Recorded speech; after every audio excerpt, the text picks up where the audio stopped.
You're stuck. So, killing all the 6 children, Devaki got pregnant again for the 7th time. But this time it was different. When Devaki got pregnant for the 7th time, Krishna, in the spiritual world, spoke to his potency Yogamaya and said to Yogamaya, my first expansion, Sankarshan, is in the womb of Devaki.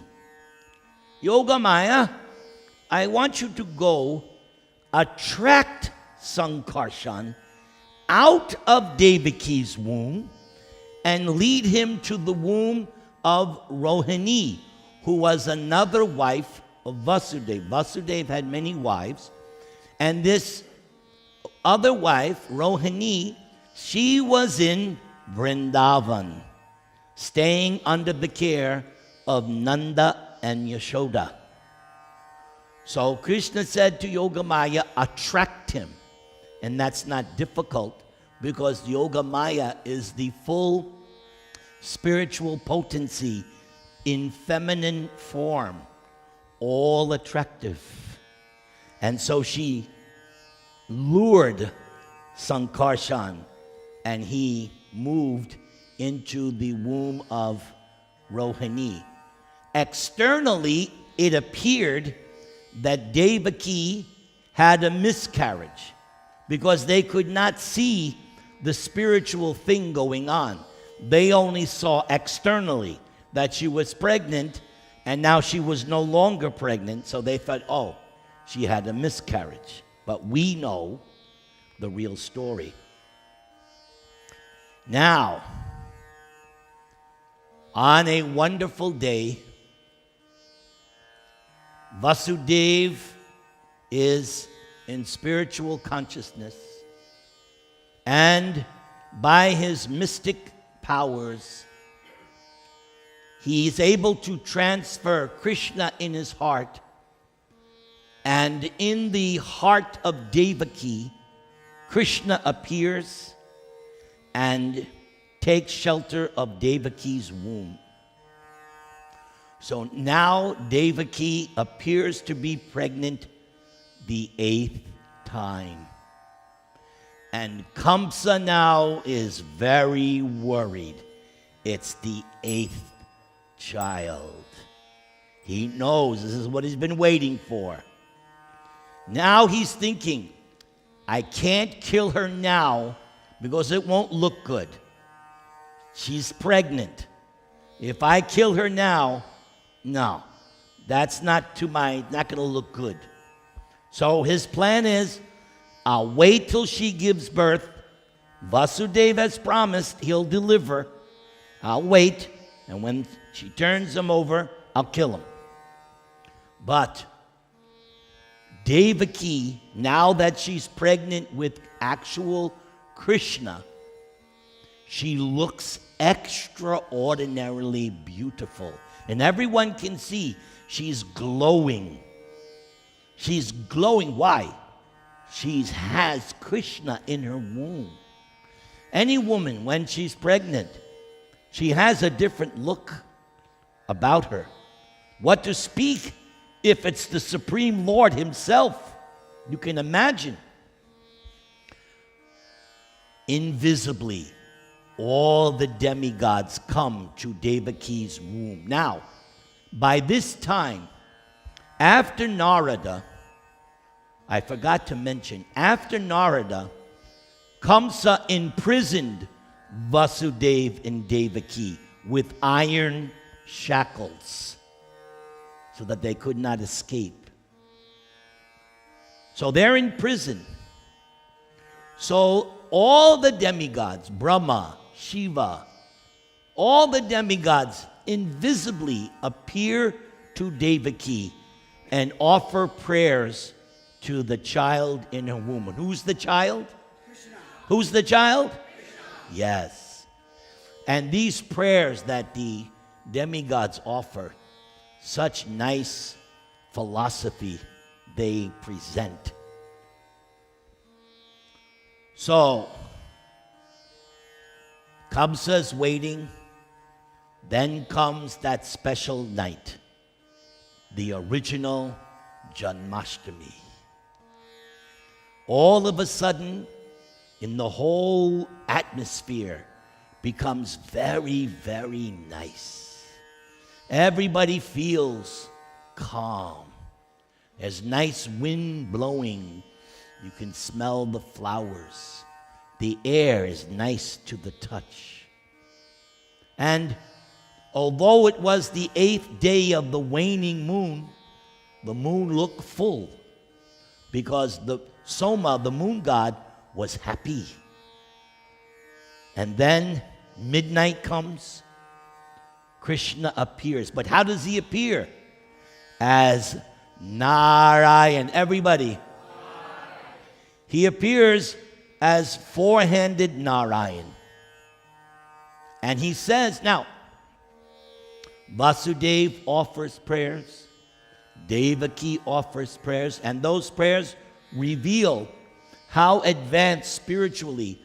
And Devaki's prayers, very advanced prayers, Devaki. And Devaki's prayer is basically, my Lord, please disguise yourself. Please hide yourself. Because as soon as it is detected, Kamsa is going to come and kill you. A mother, she protects her child, even at her own expense. So Devaki does not want anything to happen to her child. So then Krishna speaks. He says, I have appeared in this four-armed, what form? Just to convince you that it is me, God, who has appeared as your child. If I had appeared just as an ordinary baby, you might not think. And then Krishna says, you don't know, but I know. This is the 3rd time I have appeared as your child. You, Vasudeva and Devaki, were previously Prishni and Sutapa. At that time, I appeared as your son, Prishni Garbha. Then, your next birth, you appeared as Kasyapa and Aditi. And I took birth as your son, Vamana. And we heard about Vamana a couple of days ago. We heard that story. Now this is the 3rd time. But this time I am coming in my original form, Krishna. You didn't say Narayan. Good. The original form, very important. Because that we learned in the first day's program. Who is the original form of God? That we learn. Krishnastu Bhagavan Swayam. Please. Very important. One line, so important. So then, Krishna says, you are to take me out of this. Yashoda has given birth to a girl. You are to switch me. You place me in Yashoda's bed and take the girl that she has given birth to. So, Krishna now transforms himself from four-armed Narayan form to look like a human baby. Vasudeva takes the child and miraculously all the shackles open. The guards, if you're in a prison, there's guards. They're all, because it's midnight. They should be no, they're all sleeping. The doors of the prison easily open. And Vasudeva is carrying in his arms, who? Krishna. It starts to rain. So Ananta Shesh, who has so many hoods, acts as an umbrella. And Vasudeva has to cross the Yamuna. The Yamuna makes a path. And so Vasudeva reaches Now, Yashoda had given birth to a girl, but after giving birth, she fell asleep, and she couldn't remember whether she had given birth to a boy or a girl. So Vasudeva went there, she's asleep, takes the girl, and leaves Krishna with her. When she wakes up, she sees, oh, I have given birth to this beautiful, nice boy. So she's unaware of what's going on. Vasudeva comes back, places the girl in the lap of Devaki, puts the shackles on, and the baby starts to cry. When the crying is there, the guards wake up. Kamsa wakes up, and he's, you know what it's like when you wake up, your hair is all over the place. But Kamsa runs. He draws, he takes the child in his arms, and he's thinking, it's supposed to be a boy, but it's a girl. Never mind, it's the 8th child. He takes the child, and he's going to dash it on a stone. But as soon as he tries to do it, the baby comes out of his arms, and she appears as Durga Mata. Kamsa was a worshiper of Durga Mata. So his worshipful deity appears to him. You nonsense rascal, Kamsa! The child you're looking for has already taken birth somewhere else. And then she disappears. And Kamsa is thinking, I believed the omen. And I did all this very sinful activities because I believed the omen. So Kamsa goes to Devaki and Vasudeva and says, I'm very sorry. I killed 6 children because I believed the omen. Vasudeva and Devaki, I know you are very noble people. Can you forgive me? And of course, Vasudeva and Devaki are devotees. Devotees don't keep grudges. They forgive, they forget. Now, imagine 6 children. If that was you, would you be so? That shows you the nature of Vasudeva and Devaki. They're so exalted, they could forgive Kamsa. The next morning, Kamsa is there with his ministers. And his ministers say, no. We don't want to see you like this. Let us make a plan. Because Durga said, the child has been born elsewhere. The child is still out there. Let's do a plan. Let us kill all the newborn babies, male babies, because that child may be anywhere. And that's what they did. They went all over, killing innocent babies just to find that one baby. Somehow or other, they couldn't find Krishna. So the next morning, Yashoda, Nanda is ecstatic. Why? Nanda has advanced in ages. And generally, the older a man gets, it's more difficult to have a son because he doesn't have the same amount of potency. So it was a surprise to Nanda that at an advanced age, he had a son. So they had a big festival. Nanda, Yashoda, big festival. Brahmins came.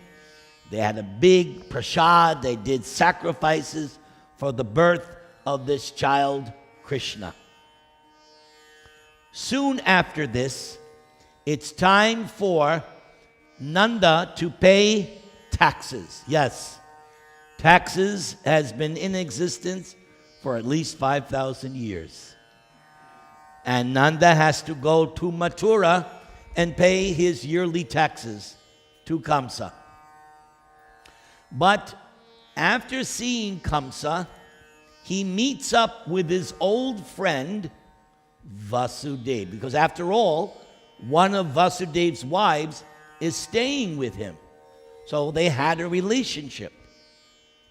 So Vasudeva doesn't want to let on what has gone on. So he plays the part. But indirectly, he's asking, "Oh, I heard you had a son. How is that son?"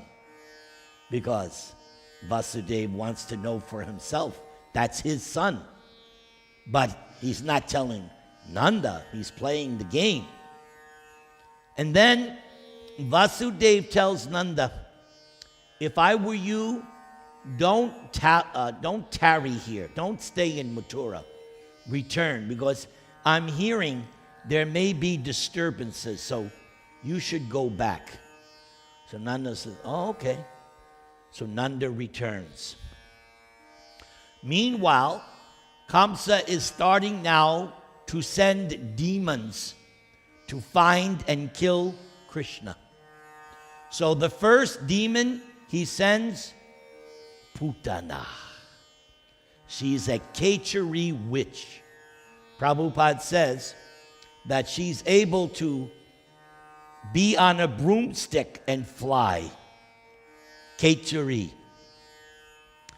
So Putana finds the home of Nanda and Yashoda. And Putana, just like Shurpanakha, when Shurpanakha approached Ram, although she's a Rakshasi with an ugly form, she was able to transform herself to look like a beautiful, nice, sweet woman. So Putana, now Putana, what was her job? Yes, she was a witch. What was her employment? Killing babies and sucking their blood. That was her W-2. That's what she was expert. That's why Kamsa set her. But she knew, I can't go in my Rakshasi form. So she also transforms herself to look like Lakshmi.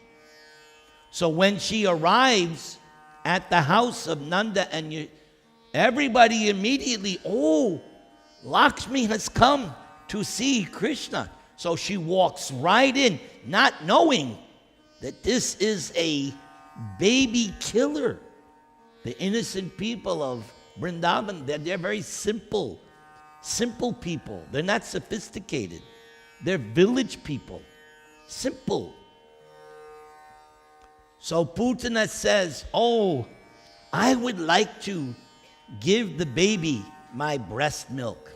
And everybody, "Oh yes, because she's so beautiful." You wouldn't think a beautiful woman would have any kind of sinister intentions. Why?